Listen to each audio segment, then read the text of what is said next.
Hello everyone, this is Sunil Jangde, your physics educator. Welcome to the channel. तो कैसे आप सब? आई होप सभी अच्छे होंगे, अच्छे से पढ़ रहे होंगे। तो आज इस वीडियो के अंदर हम करने वाले हैं अल्टरनेटिंग करंट, जो क्लास 12 फिजिक्स का 7वां चैप्टर है भाई साहब, उसकी एक बढ़िया वाली रैपिड रिवीजन करने वाले हैं। पूरे का पूरा जो चैप्टर है, इस चैप्टर के अंदर क्या कुछ चीज़ें आती हैं, क्या कॉन्सेप्ट है, क्या फॉर्मूलेज हैं, क्या डायग्राम है, सब कुछ आप लोगों को इस एक सिंगल वीडियो से पता लग जाएगा। और ख़ास बात यह है कि यार हम इसमें जो भी चीज़ें पढ़ेंगे वो सारी एनसीईआरटी बेस्ड पढ़ने वाले हैं। मतलब ऐसी नहीं होगी कि कोई चीज़ छोड़ दी जाएगी, सब कुछ चीज़ों को यहाँ पे कवर किया जाएगा। तो इस वीडियो को लास्ट तक जरूर देखना। और एक रिक्वेस्ट करूँगा कि वीडियो को बनाने में बहुत मेहनत लगती है। पहले नोट्स बनाए जाते हैं, फिर वीडियो बनाई जाती है, और नोट्स भी कोई एक बुक से नहीं बनते हैं, अलग अलग बुक से बनाए जाते हैं। तो एक छोटी सी रिक्वेस्ट कि इस वीडियो को अपने फ्रेंड्स तक जरूर से शेयर कर देना। ओके, चलिए स्टार्ट करते हैं आज की हमारी इस क्लास को।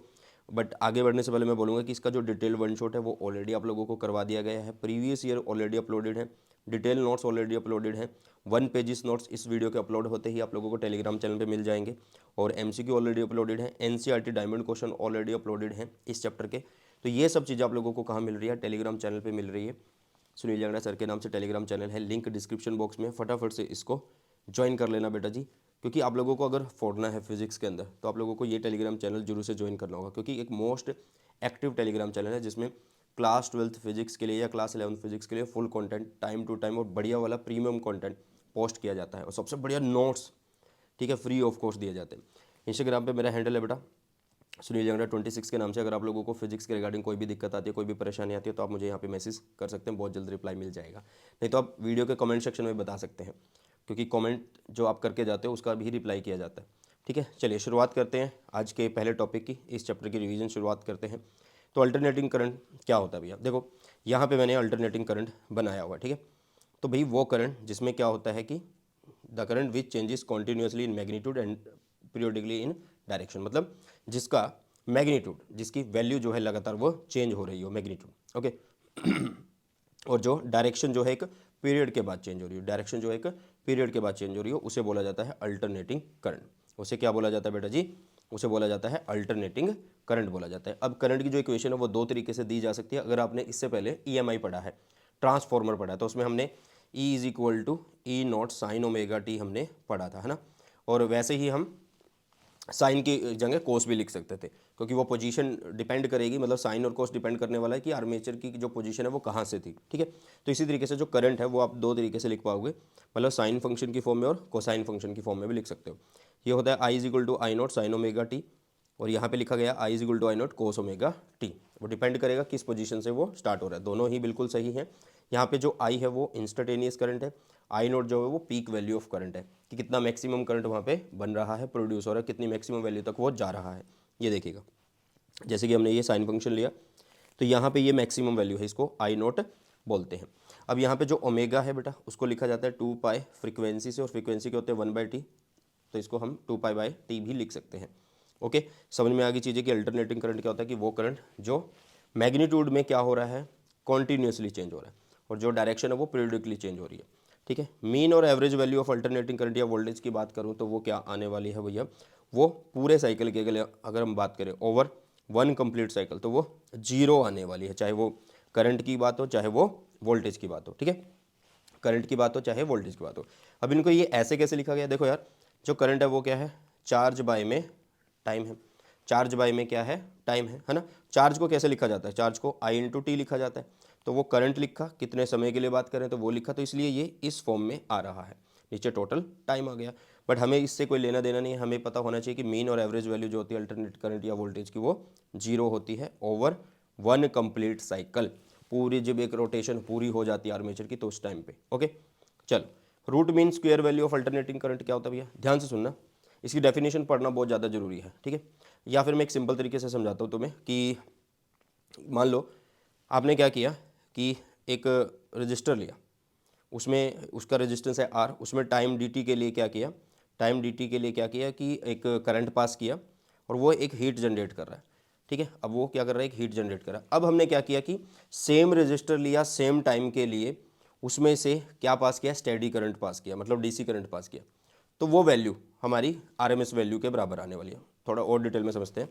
It is defined as that value of steady current which would generate the same amount of heat, which would generate the same amount of heat in a given resistance in a given time as is done by the alternating current. मतलब alternating current pass किया आपने, 5 minute के लिए पास किया, किसी register are में से पास किया, तो भाई वो एक हीट जनरेट कर रहा है। उतनी ही हीट उतने ही टाइम में उसी सेम रेजिस्टेंस में जितना करंट, कौन सा करंट, स्टेडी करंट करेगा, तो वो आरएमएस करंट वैल्यू कहलाएगा। ठीक है, मतलब हम एक पार्ट ले रहे हैं, हमारे अल्टरनेटिंग करंट की एक वैल्यू को फिक्स कर रहे हैं। क्लियर है बेटा, समझ में आई चीज़ें। अब मान लो एक चीज़ लेते हैं, एक सिंपल सी चीज़ लेते हैं कि मान लो एसी करंट तुमने पास किया, ठीक है, उससे एक हीट जनरेट हो गई है। एसी करंट तुमने पास किया, उससे क्या हो गई, एक हीट जनरेट हो गई है। ठीक है, अब तुम क्या कर रहे हो, उसमें से एक स्टेडी करंट पास कर रहे हो जो सेम हीट ही प्रोड्यूस करे, सेम हीट ही प्रोड्यूस करे, सेम रेजिस्टेंस में से सेम टाइम के लिए। तो वो जो करंट की वैल्यू है वो वैल्यू कहलाती है आरएमएस वैल्यू ऑफ करंट। ठीक है, आरएमएस वैल्यू ऑफ करंट। समझ में आ रही है चीज़ें, समझ में आ रही हैं चीज़ें। ओके, मतलब हम पूरी वैल्यू को यूज़ ना करके कुछ एक फ्रैक्शन यूज़ कर रहे हैं, कुछ एक पार्ट यूज़ कर रहे हैं हमारे अल्टरनेटिंग करंट का। The RMS value of AC is also known as effective value या फिर वर्चुअल वैल्यू। इसको हम वर्चुअल वैल्यू भी बोलते हैं और इफेक्टिव वैल्यू भी बोलते हैं। इसको किससे रिप्रेजेंट करते हैं, आई आरएमएस से रिप्रेजेंट करते हैं, आई इफेक्टिव से रिप्रेजेंट करते हैं और आई वी से रिप्रेजेंट करते हैं, वर्चुअल वैल्यू से। ठीक है, इनका जो फॉर्मूला होता है वो होता है I R M S is equal to I not by में √2। ठीक है, सिमिलरली आपका वोल्टेज के लिए होने वाला है, तो ये हो गया। तो मेरे ख्याल से रूट मीन स्क्वायर वैल्यू समझ में आ गई है। समझ में आई बेटा जी चीज़ें, समझ में आई या नहीं आई। आप इसको ऐसे भी बोल सकते हो कि आपने पहले डीसी करंट पास करवा दिया, उससे एक हीट बन गई, अब उतना ही आरएमएस करंट पास होगा, मतलब अब क्या होगा कि उतना एसी करंट हम पास करवाने वाले हैं जिससे हमें वो सेम हीट मिले, तो वो आरएमएस करंट हुआ। आप ऐसे भी कंपेयर कर सकते हो। ठीक है, चलो, AC circuit containing pure resistor only, मतलब इसमें क्या है कि एक एसी सर्किट है, मतलब एसी सोर्स है और यहाँ पे एक सिर्फ और सिर्फ एक रजिस्टर लगा हुआ है। तो यहाँ पे कुछ चीज़ें तुम लोगों को समझनी होगी, जैसे कि यहाँ पे अगर हम वोल्टेज का इक्वेशन लिखे तो वो क्या है, V not sine omega T है। तो यहाँ पे जो करंट बनेगा वो क्या आने वाला है, वो आई नॉट साइन ओमेगा टी आने वाला है, क्योंकि आप करंट को कैसे लिखोगे, वी बाई आर लिखोगे, तो वी ये रहा, और यहाँ पे जो वी नॉट बाय आर है वो आई नॉट हो गया, पीक वैल्यू ऑफ किसकी हो गई है भैया, करंट की हो गई है। तो यहाँ पे इस इक्वेशन से और इस इक्वेशन से तुम्हें क्या पता लग रहा है, इस इक्वेशन से हमें ये पता लग रहा है कि दोनों सेम फेस में है, यहाँ पे कोई भी फेस डिफरेंस नहीं है। तो करंट एंड वोल्टेज होंगे वो सेम फेस में होने वाले। ग्राफिकल रिप्रेजेंटेशन आप ऐसे दिखा सकते हैं, देखो इस एक्सिस पे हमने ओमेगा टी लिया, इस एक्सिस पे हमने पहले वी लिया, तो वी को शो किया क्योंकि साइन फंक्शन है। ओके, सिमिलरली करंट है तो वो भी साइन फंक्शन है, तो वो भी दिखाया, बस करंट थोड़ा उससे कम होने वाला है। ओके, अब यहाँ पे अगर मैं फेजर डायग्राम की बात करूँ, ठीक है, अगर मैं यहाँ पे फेजर डायग्राम की बात करूँ तो फेजर डायग्राम क्या होगा, फेजर डायग्राम क्या होता है भैया कि जैसे कि मान लो यहाँ पे हमने पहले बताया कि यहाँ पे वी जा रहा है ओमेगा टी पे, सेम इसी डायरेक्शन में कौन जा रहा है भैया, करंट जा रहा है। ठीक है, तो बात खत्म हुई है ना। तो वो क्या कहलाता है आप लोगों के पास, वो फेजर डायग्राम क्या कहलाता है, किसके लिए कहलाता है, रजिस्टर के लिए कहलाता है, और उसमें सेम फेस में वो होते हैं। ठीक है, तो ये चीज़ें आप लोगों को इतनी तो याद होनी चाहिए रजिस्टर के बारे में। अगर सिर्फ और सिर्फ प्योर इंडक्टर हो फिर क्या होगा, तो प्योर इंडक्टर है जिसकी इंडक्टेंस एल है, यहाँ पे एक वोल्टेज वी लगाई हुई है हमने, तो वोल्टेज की इक्वेशन को सेम लेके चलो, आसानी रहेगी। तो v इज इक्वल टू कितना, V not sine omega T. यहाँ पे जब हम पूरी अच्छे से कैलकुलेशन करते हैं तो आई की हमें एक इक्वेशन मिलती है, वो आएगी I not sine omega T minus π/2 आएगी। तो माइनस π/2 और यहाँ ओमेगा टी है, तो यहाँ से पता लग रहा है कि यहाँ पे करंट क्या हो रहा है, लैग कर रहा है। The alternating current lags behind the alternating voltage by a phase angle of π/2।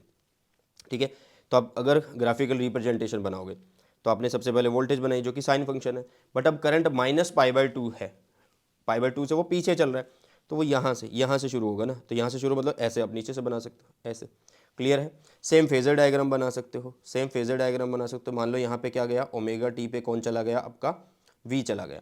अब इससे माइनस π/2 पे पीछे की तरफ, इससे माइनस π/2 पे पीछे की तरफ कौन है, करंट है। समझ में आ रही है चीज़ें। अब इंडक्टर के केस में एक रेजिस्टेंस होता है जिसको हम XL से शो करते हैं, और ये होता है L ओमेगा। ओमेगा होता है 2π फ्रीक्वेंसी बेटा जी, ओमेगा क्या होता है, 2π फ्रीक्वेंसी। तो इंडक्टिव रिएक्टेंस इसको बोला जाता है XL को।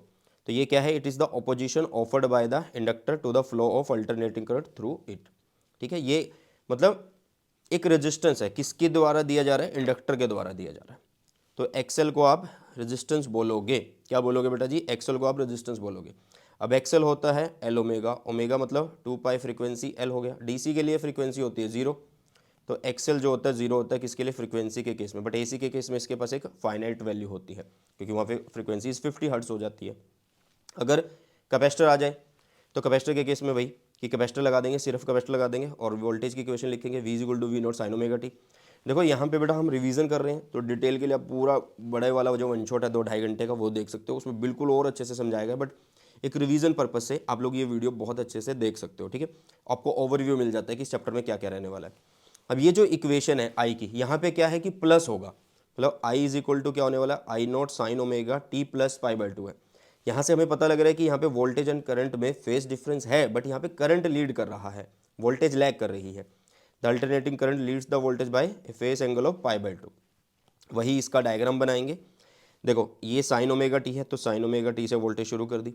अब ये प्लस π/2 है, तो ये प्लस π/2 मतलब यहाँ से कहीं से शुरू हो रहा है आगे से, तो इधर से ना दिखा के हमने इसको यहीं से दिखा दिया ऐसे, ठीक है। तो ये करंट है हमारे पास।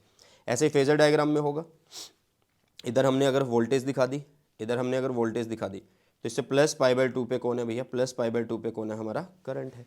क्लियर है, तो वो फेजर डायग्राम बना सकते हो। अब कैपेसिटर के केस में भी रेजिस्टेंस होता है, कैपेसिटर के केस में भी रेजिस्टेंस होता है, तो वो बोला जाता है XC से, और ये होता है 1/C ओमेगा, 1/C ओमेगा होता है।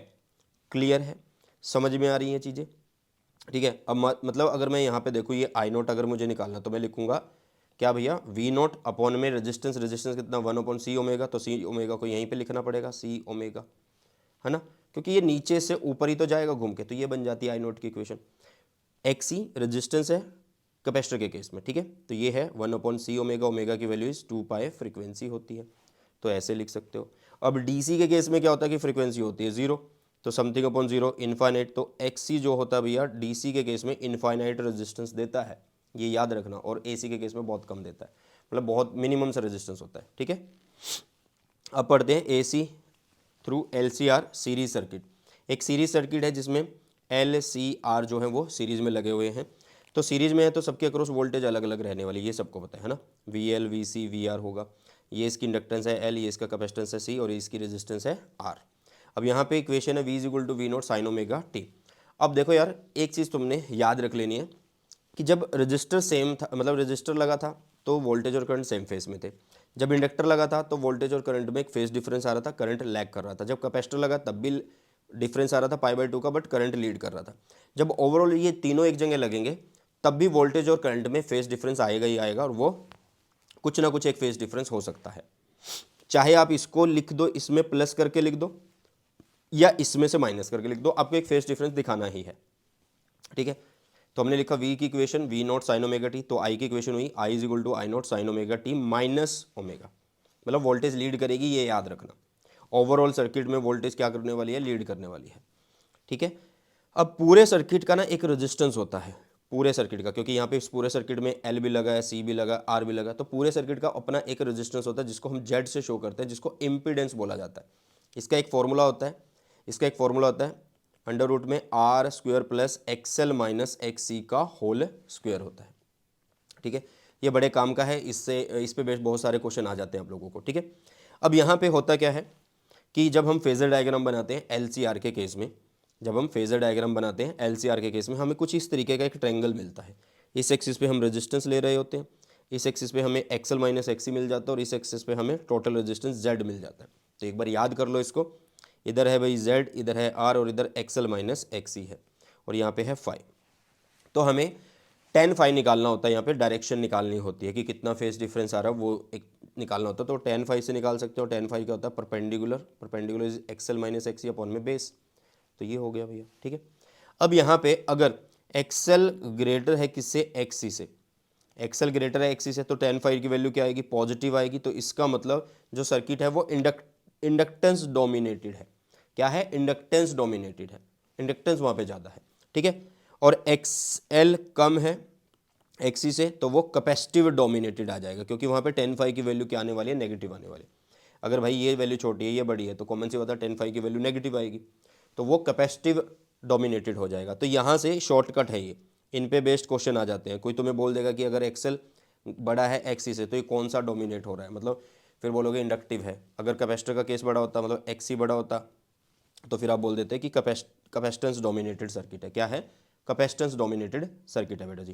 क्लियर है, चलो आगे आती है एक रेजोनेंट सीरीज सर्किट आता है। देखो यही पूरे का पूरा एक सर्किट है जिसमें क्या है कि LCR भी लगे हुए हैं, सीरीज में लगे हुए हैं ना। तो LCR सीरीज में होने के बावजूद भी अगर इस पूरे सर्किट में करंट मैक्सिमम हो तो भैया ये सीरीज सर्किट बन जाता है रेजोनेंट सर्किट। कौन सा सर्किट बन जाता है? ये एक रेजोनेंट सर्किट बन जाता है बेटा जी, ठीक है। कौन सा सर्किट बन जाता है बेटा जी? ये एक रेजोनेंट सर्किट बन जाता है। तो वही है, एक कंडीशन होती है कि जब एक्सएल जो है XC के बराबर हो जाए, एक्सएल जो है XC के बराबर हो जाए तो जेड की वैल्यू R आ जाती है। मतलब जो टोटल रेजिस्टेंस है वो सिर्फ और सिर्फ R की वजह से रह जाता है। जो टोटल रेजिस्टेंस है वो सिर्फ और सिर्फ R की वजह से रह जाता है ना। टोटल रेजिस्टेंस सिर्फ और सिर्फ R की वजह से रहता है। इसका मतलब रेजिस्टेंस मिनिमम हो गया, पूरा जो टोटल रेजिस्टेंस है पूरे सर्किट का वो मिनिमम हो गया, तो करंट क्या हो गया? मैक्सिमम हो गया भैया, ठीक है। तो करंट हो गया मैक्सिमम। ऐसे सर्किट को सीरीज रेजोनेंट सर्किट बोला जाता है। अब एक्सएल इज इक्वल टू जब हम एक्सी करते हैं तो एक्सएल का मतलब एल ओमेगा, एक्सी का मतलब 1/c ओमेगा। यहाँ से हमें एक फ्रीक्वेंसी मिल जाती है जिसको हम बोलते हैं रेजोनेंट फ्रीक्वेंसी 1/2π√LC। और यही फ्रीक्वेंसी को सेट करके हम ये काम करवा सकते हैं, मतलब जेड को मिनिमम कर सकते हैं और आई को मैक्सिमम कर सकते हैं। क्लियर है बेटा? ओके। और जो सीरीज एलसीआर सर्किट होता है, रेजोनेंट सर्किट होता है, उसको असेप्टर सर्किट भी बोला जाता है। अगर बोर्ड एग्जाम में कोई तुम्हें असेप्टर सर्किट बोल दे कि सीरीज कौन सा करो, असेप्टर सर्किट करो, तो तुम सीरीज रेजोनेंट सर्किट करके आना उसमें, ठीक है। समझ में आ रही है? अच्छा, ये कहाँ पे यूज़ होता है यार? ये सब चीज़ें यूज़ होती है यार radio and television receiver set पे यूज़ होती है, ट्यूनिंग के, सिग्नल सेटिंग्स के, ठीक है, चैनल सेटिंग के टीवी में, है ना। चलो अब यहाँ पे देखो, z का एक इक्वेशन हमने लिखा हुआ है, ठीक है। अब एक्सएल को मैंने लिख दिया एल ओमेगा और इसको लिख दिया मैंने सी ओमेगा, है ना। अब अगर हम z और ओमेगा के बीच में अगर हम एक ग्राफ बनाते हैं तो हमें कुछ ग्राफ इस तरीके से दिखाई देता है। देखो, जब ओमेगा कम है, जब ओमेगा कम है, मान लो ओमेगा कम है तो ओमेगा यहाँ कम है तो ये पोर्शन बड़ा होगा, ये कम होगा तो ओवरऑल ये स्क्वायर होकर टोटल z ज़्यादा ही आने वाला है, तो z ज़्यादा है। जब ओमेगा ज़्यादा हो रहा है तब भी क्या है, आप लोगों के पास z इंक्रीज ही होगा। ध्यान से सुनो, मान लो ओमेगा की वैल्यू 0 है, ये 0 है, समथिंग अपॉन 0 इनफाइनाइट, तो ओवरऑल देखो रेजिस्टेंस क्या है, z तो बड़ा है ना। तो जब मैंने ओमेगा को बहुत कम माना है तब भी ये बहुत मैक्सिमम है, जब ये बहुत ज़्यादा होगा तब भी ये बहुत ज़्यादा होगा। तो ग्राफ कुछ इस तरीके का आने वाला है बेटा जी। तो ये जहाँ पे z मिनिमम होता है वो हमारा r है, यही हमारी रेजोनेंस की कंडीशन होती है। और इसी पे बेस्ड हम एक करंट का ग्राफ भी बना सकते हैं, इसी पे बेस्ड हम करंट का ग्राफ भी बना सकते हैं, ठीक है, कि करंट कब मैक्सिमम होगा, कब मिनिमम होगा, वो सब चीज़ें हम यहाँ पे बना रहे होंगे। ओके बेटा, चलो। अच्छा, एक और चीज़ कि जो रेजोनेंट फिनोमिना है वो कहाँ कहाँ पे फॉलो हो सकता है, वो वहीं पे फॉलो होगा जिनमें दोनों एल एंड सी प्रेजेंट होंगे, जिनमें दोनों एल एंड सी प्रेजेंट होंगे, मतलब इंडक्टर भी प्रेजेंट और कैपेसिटर भी प्रेजेंट हो, वहीं पे होगा। सिंपल अगर आर एल बोल दे कोई, आर सी बोल दे, तो उनमें नहीं होने वाला। ओके, क्योंकि वो फिर एक दूसरे को कैंसिल नहीं कर पा रहे हैं ना, क्योंकि एक्सएल माइनस एक्सी अगर है फॉर्मूले में जेड में, तो XL is equal to XC अगर होगा तभी तो ये पोर्शन 0 हो रहा है, तभी तो जेड आर के बराबर आ रहा है। ओके, चलो क्वालिटी फैक्टर पे चलते हैं। क्वालिटी फैक्टर है क्या यार? क्वालिटी फैक्टर हमें बताता है यार किसके बारे में? क्वालिटी फैक्टर बताता है हमें शार्पनेस ऑफ रेजोनेंस के बारे में। शार्पनेस ऑफ रेजोनेंस का मतलब भाई जब जेड मिनिमम हो रहा है तो करंट मैक्सिमम जा रहा है ना, तो कब करंट बिल्कुल पीक पे है, वो शार्पनेस है, वो क्वालिटी है उसकी। Okay, it is a measure of sharpness of resonance. It is defined as the ratio of reactance of either the inductance और capacitance of at the resonant angular frequency to the total resistance of the circuit. दोबारा से पढ़ते हैं, एक simple सा काम करते हैं कि क्वालिटी फैक्टर क्या है। क्वालिटी फैक्टर भैया एक रेशियो है किसका, या तो इंडक्टिव रिएक्टेंस का और टोटल रेजिस्टेंस का रेशियो, या फिर कैपेसिटिव रिएक्टेंस का टोटल रेजिस्टेंस का रेशियो। और ये सब क्या, रेजोनेंस एंगुलर फ्रीक्वेंसी पे होगा। ये तभी हो रही होंगी ना चीज़ें जब तो जेड आर के बराबर हो रहा होगा। समझ में आ रही है चीज़ें?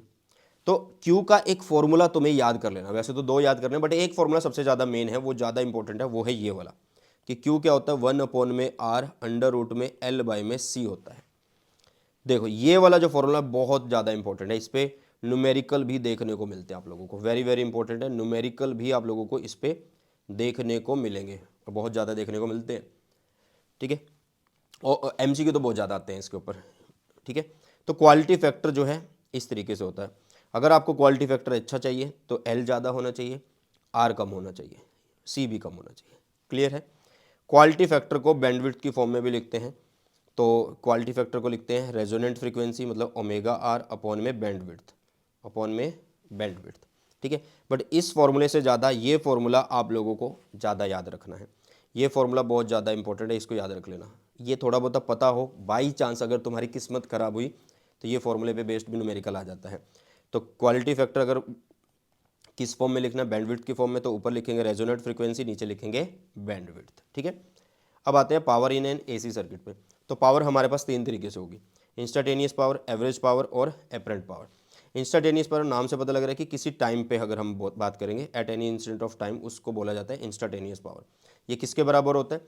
ये बराबर होता है it is equal to the product of values of alternating current and alternating current, sorry दोबारा से बोलते हैं, it is equal to the product of value of alternating voltage and alternating current at that time. उस time पे जो voltage होगी, उस time पे जो करंट होगा, उनका मल्टीप्लीकेशन कहलाएगा इंस्टाटेनियस पावर। मतलब उतना हम बता सकते हैं कि इतनी पावर उस टाइम पे कंज्यूम हो रही है। एवरेज पावर की बात करें तो एवरेज पावर तो भैया फिर फुल साइकिल की बात होगी ना, तो एवरेज पावर है फुल साइकिल की, एट एनी इंस्टेंट की बात नहीं होगी। इसको किससे शो करते हैं? इसको V R M S, I R M S, cos phi से शो करते हैं। और V R M S, I R M S को मैंने बताया कि तुम कैसे लिख सकते हो, V naught by under root two, और आई आर एम एस को I naught by under root two, तो ये अंडर रूट टू बन जाता है। ठीक है, what is cos phi? Cos phi होता है यार पावर फैक्टर। कोस फाई क्या होता है? पावर फैक्टर होता है। कोस फाई क्या होता है बेटा जी? पावर फैक्टर होता है हमारे पास कोस फाई। क्लियर है इतनी चीजें? चलो, एपरेंट पावर क्या होता है? अब इसमें से ना भैया एक काम करो, एपरेंट पावर क्या है मैं आप लोगों को बताता हूँ। इसको निकाल लो, सिर्फ इसको निकाल लो, वो आप लोगों का एपरेंट पावर कहलाता है। The product of virtual voltage मतलब V R M S and virtual current मतलब I R M S in the circuit is known as virtual power और एपरेंट पावर। कोई तुमसे अगर तुमसे पूछ ले कि एपरेंट पावर निकालो तो simply V R M S I R M S कर दो। कोई तुमसे एवरेज पावर निकालो तो V R M S I R M S cos phi कर दो। कोई तुमसे एट एनी इंस्टेंट निकालो तो उस टाइम पे जो जो चीज़ें गिवन होंगी वोल्टेज और करंट की, उनको मल्टीप्लाई कर दो। ठीक है, तो ये रहा पावर फैक्टर। ये रेशो होता है भैया किसका? True power to the apparent power का। क्योंकि देखो हमने लिखा कि जैसे यहाँ पे लिखा था, ये रहा, ठीक है, तो ये था एवरेज पावर जो कि हमारी ट्रू पावर है, ये था V R M S, I R M S और कोस फाई। अब इस V R M S, I R M S को तो आपने एपरेंट पावर बोला है ना, तो इसके नीचे लिख दो। तो कोस फाई क्या है? ट्रू पावर अपॉन में एपरेंट पावर का रेशो है। कोस फाई का एक बहुत बढ़िया फॉर्मूला होता है, राज की बात होती है, ये याद रख लेना, बहुत ही ज़्यादा इंपॉर्टेंट है, बहुत ही ज़्यादा इंपॉर्टेंट, कि कोस फाई क्या होता है? आर बाई में जेड होता है। देखो ऊपर भी पावर है, नीचे भी पावर है। यहाँ पे देखो ऊपर भी रेजिस्टेंस, नीचे भी रेजिस्टेंस, ओवरऑल तो रेजिस्टेंस ही है ऊपर भी और नीचे भी। तो ये एक यूनिट लेस और डायमेंशन लेस होते हैं। कैसे होते हैं ये? Unit less and dimension less होते हैं। In pure resistive circuit, pure resistive circuit का मतलब है कि वोल्टेज एंड करंट के बीच में कोई भी एंगल नहीं होता, जीरो एंगल होता है। तो जीरो एंगल है तो फाई की वैल्यू जीरो, फाई की वैल्यू जीरो, कोस जीरो क्या होता है भैया? 1 होता है। तो प्योर रेजिस्टिव सर्किट के केस में आप ये कंडीशन बोल सकते हो। इंडक्टिव और कैपेसिटिव है तो फाई की वैल्यू क्या होगी? 90 होगी, और कोस 90 होता है 0। ठीक है, तो उस केस में आप ये बोल सकते हो, या वो इंडक्टिव होगा या कैपेसिटिव होगा। अगर कोई आरएल सर्किट है तो जेड को कैसे लिख पाओगे यार? आरएल है तो उसमें रेजिस्टेंस है, और भैया किसका रेजिस्टेंस है? इंडक्टर का रेजिस्टेंस है, तो आप जेड को आर स्क्वायर प्लस एक्सएल का स्क्वायर लिखोगे। और इसके केस में आप फिर कोस फाई कैसे लिखोगे? फिर वही राज की बात को यूज़ करेंगे, कोस फाई को आर बाई जेड लिखेंगे हम। ठीक है, सिमिलरली आरसी सर्किट में भाई आर लिखेंगे, अगर सी दिया हो तो सी लिख रहे हैं, एक्सएल दिया होता तो एक्सएल लिख रहे थे, दूसरे को जीरो मान रहे हैं, बाकी चीज़ें वही सेम। और ये चीज़ मैंने आपको ऑलरेडी अभी बता दी है। क्लियर है बेटा? एक चीज़ याद रखना कि जब भी रेजोनेंस होगा, at resonance Z is equal to क्या होता है? आर के बराबर होता है, और उस टाइम पे जो कोस फाई है वो 1 होता है। और इस पे बेस्ड क्वेश्चन आता ही आता है कि कब आप लोगों का पावर फैक्टर क्या होता है? यूनिटी होता है। तो आप लोग बोल सकते हैं कि एट रेजोनेंस जो है पावर फैक्टर यूनिटी होता है। ठीक है बेटा? वोल्टलेस करंट क्या होता है? The average power associated over A complete cycle with a pure inductor और प्योर कैपेसिटर इज जीरो। मतलब जब एवरेज पावर जो है प्योर, मतलब किसी सर्किट में कोई करंट जा रहा है, वहाँ पे एवरेज पावर क्या हो रही है जो कंज्यूम्ड हो रही है? वो जीरो हो रही है ओवर ए कंप्लीट साइकिल, जहाँ पे क्या हो? प्योर इंडक्टर और प्योर कैपेसिटर हो। ठीक है, प्योर इंडक्टर हो, प्योर कैपेसिटर हो, और करंट फ्लो भी कर रहा है, फिर भी पावर लॉस वहाँ पे जीरो है, फिर भी जीरो है एवरेज पावर वहाँ पे, फिर भी जो कंज्यूम्ड हो रही है वो जीरो हो रही है। तो इसे बोला जाता है वोल्टलेस करंट, या फिर आइडियल करंट बोला जाता है, आइडियल करंट बोला जाता है। क्लियर है? समझ में आ रही चीज़ें? मान लो अब जैसे मैं कैपेसिटर का केस ले रहा हूँ, तो कैपेसिटर के केस में क्या होने वाला है? कोस फाई की वैल्यू जीरो होने वाली है, क्योंकि वहाँ 590 होगा, तो वो ओवरऑल जीरो, तो पावर कंज्यूम्ड जीरो हो रही है, तो वो वहाँ पे जो करंट है वो वोल्टलेस करंट है। ठीक है? ट्रांसफॉर्मर क्या होता है यार? ट्रांसफार्मर एक ऐसी डिवाइस होती है जो कन्वर्ट करता है लो वोल्टेज को हाई वोल्टेज के अंदर, लो वोल्टेज को हाई वोल्टेज के अंदर एंड हाई वोल्टेज को लो वोल्टेज के अंदर। किस फिनोमेना पे ये काम करता है? म्यूचुअल इंडक्शन पे काम करता है भैया। ठीक है, प्रिंसिपल बिल्कुल डिटेल में आप लोगों को मैं बता देता हूँ। होता क्या है सॉरी, कि एक कॉइल में क्या करते हैं, एक कॉइल लेते हैं हम जिसको हम प्राइमरी बोलते हैं, तो प्राइमरी में क्या करते हैं, करंट पास कराते हैं, और वो करंट अगर चेंज हो रहा हो तो उससे एक ईएमएफ इंड्यूस होगा। क्यों होगा? उससे एक ईएमएफ इंड्यूस होगा, और सेकेंडरी में होगा। क्यों होगा? क्योंकि देखो, प्राइमरी में जब हमने करंट दिया वो चेंजिंग है, तो उससे मैग्नेटिक फील्ड बन रहा है, फील्ड मतलब फ्लक्स लाइंस बन रही है, वो अटैच हो रही है सेकंड वाले के साथ। ठीक है, अभी मैं डायग्राम भी दिखाऊंगा। तो सेकंड वाले के अंदर क्या मिल रहा है? चेंजिंग फ्लक्स मिल रहा है, तो उसके अंदर क्या बन रहा है? एक ईएमएफ इंड्यूस हो रहा है। तो ये प्रिंसिपल है इसका। ट्रांसफार्मर दो पढ़ेंगे, वैसे तो बहुत सारे हैं आजकल, पेट्रोल वाले, ऑयल वाले अलग अलग आते हैं, बट हम अपने हिसाब से जो हमारे बेसिक चीज़ें हम पढ़ रहे होते हैं अपनी क्लास 12th में, तो दो ट्रांसफार्मर पढ़ेंगे, step up transformer, step down. Step up का मतलब है कि आउटपुट में ज़्यादा वोल्टेज मिल रही है, हाई वोल्टेज मिल रही है as compare to input primary. ठीक है, तो ये रहा डायग्राम। यहाँ पे क्या होता है कि यार ऐसे ना छोटी छोटी पत्तियाँ सी बनाई होती है, सॉफ्ट आयरन कोर होता है, और इनको लेमिनेट करके एक के ऊपर एक चिपकाया होता है, ऐसे पूरा बंडल सा बन जाता है, जैसे कि ये बने हुए हैं। ठीक है, ये बने हुए हैं। अब इन पे यहाँ पे की होती है वाइंडिंग कोयल से, ये वाइंडिंग कॉपर वायर से की होती है। इसको प्राइमरी कोयल बोलते हैं, इसको सेकेंडरी कोयल बोलते हैं। यहाँ से हम इनपुट देंगे, यहाँ से हम आउटपुट लेंगे। यहाँ पे नंबर ऑफ टर्न्स होंगे एनपी, नंबर ऑफ टर्न्स जो है प्राइमरी एनपी बोला जाता है, और सेकेंडरी में एनएस बोला जाते हैं। ठीक है, अब यहाँ पे वर्किंग कैसे होती है? आप क्या करते हो कि यहाँ पे इनपुट में क्या देते हो? अल्टरनेटिंग वोल्टेज जब आप अप्लाइड करते हो, किस में? प्राइमरी कॉइल में, तो वहाँ पे एक ईएमएफ बन जाएगा। ईएमएफ का फॉर्मूला आप ऑलरेडी तुम लोगों को पता है कि माइनस डी फाई बाई में डी टी होता है, नंबर ऑफ टर्न्स है तो नंबर ऑफ टर्न्स भी मल्टीप्लाई हो जाते हैं। ठीक है, समझ में आ गई इतनी चीज़ें। अब दूसरी बात, अब यहाँ से जो ईएमएफ इंड्यूस हुआ, यहाँ से अगर क्या हुआ कि ईएमएफ इंड्यूस हुआ, तो यहाँ से फ्लक्स बना। भाई ईएमएफ इंड्यूस है, उससे करंट बना, करंट बन रहा है तो उससे फ्लक्स बन रहा है, फ्लक्स बन रहा है वो इसके साथ अटैच हो रहा है, तो इसका मतलब सेकंड वाली के अंदर भी एक ईएमएफ बन जाएगा, सेकंड वाली के अंदर भी एक ईएमएफ बन जाएगा, क्योंकि वो सेम फ्लक्स ही तो यहाँ पे अटैच हो रहा है। As the same flux is link with the secondary coil with the help of soft iron core due to mutual induction, है ना, तो उससे भी एक ईएमएफ बन गया। अगर सर्किट हमारा ओपन है, अगर सर्किट हमारा ओपन है तो हम ईएस को वीएस बोल सकते हैं। ये ऑलरेडी हम अपनी करंट इलेक्ट्रिसिटी में पढ़ चुके हैं, है ना, तो ईएस को वीएस बोल सकते हैं। और सिंपली अगर हमारा प्राइमरी में क्या है, अगर हमारा प्राइमरी कॉइल में रेजिस्टेंस जो है वो लो है, अगर रेजिस्टेंस जो है लो है, तो हम वीपी को भी ईपी बोल सकते हैं, क्योंकि कोई ज़्यादा लॉस नहीं हो रहा है। तो ईपी बोलो या वीपी बोलो, ईएस बोलो या वीएस बोलो, बात एक ही रहने वाली है, बात एक ही रहने वाली है। ठीक है, तो दो इक्वेशन आई, ये वाली और एक और इक्वेशन आई। ठीक है, दोनों को हमने डिवाइड किया तो मेरे पास बन गया ये। तो वी एस अपॉन में V P is equal to होगा एन एस अपॉन में N P, V S upon में V P is equal to होगा एन एस अपॉन में एन पी। इन दोनों को डिवाइड करने पे भैया, इसको डिवाइड करने पे और इसको डिवाइड करने पे, मतलब इसको नीचे ई पी, तो ये आ गया।